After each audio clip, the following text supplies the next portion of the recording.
বৈধ অবৈধ বিভিন্ন পথে ইবাদতের স্বাদ আপনার জন্য না। ইবাদতের স্বাদ পেতে হলে হালাল উপার্জন করতে হয়।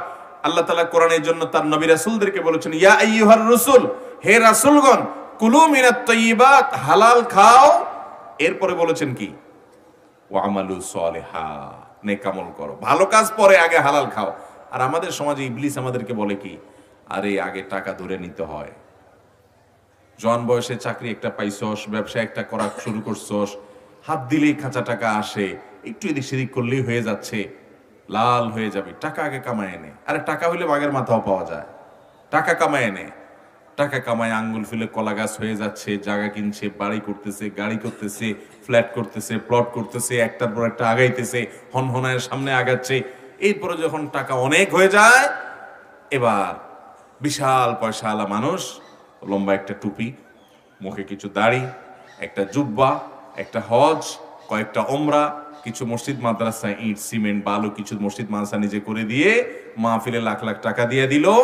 হাজি সাহেব, হাজি সাহেবকে এখন সবাই মারহাবা দেয়, বক্তা সাহেব মারহাবা দেয়, খতিব সাহেব মারহাবা দেয়, হুজুর সাহেব মারহাবা দেয়, নারায়ে তাকবীর দেয়, উনি তো অনেক বড় হাজি সাহেব।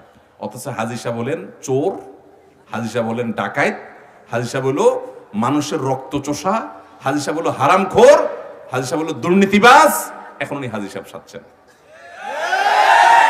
এই হাজি সাহেবের হাজিগিরি মানুষের কাছে চলবে, কারণ আমরা তো আর কেউ কারোর ব্যাকগ্রাউন্ড জানি না। কিন্তু আল্লাহর কাছে কোনো কিছু ধামা চাপা দেওয়া যাবে, সব আল্লাহ তাআলা জানেন।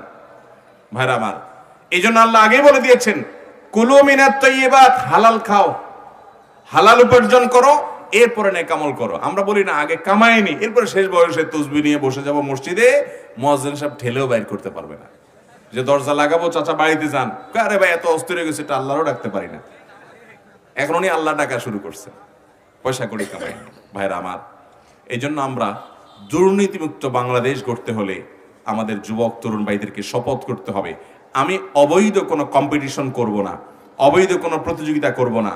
আমার বাবা মা, আমার স্ত্রী পরিবারকে বোঝাতে হবে, আমি ডাল ভাত খেয়ে থাকবো, আমি দুর্নীতি করব না, অন্যায় করব না, অবৈধ উপার্জন করব না, ইনশাআল্লাহ। আমাদের এই প্রিয় স্বদেশ, এটা সোনার বাংলাদেশ হওয়ার পথে সবচেয়ে বড় বাধা হলো এই দুর্নীতি। এর চেয়ে বড় কোনো বাধা নাই। এই একটা অপরাধ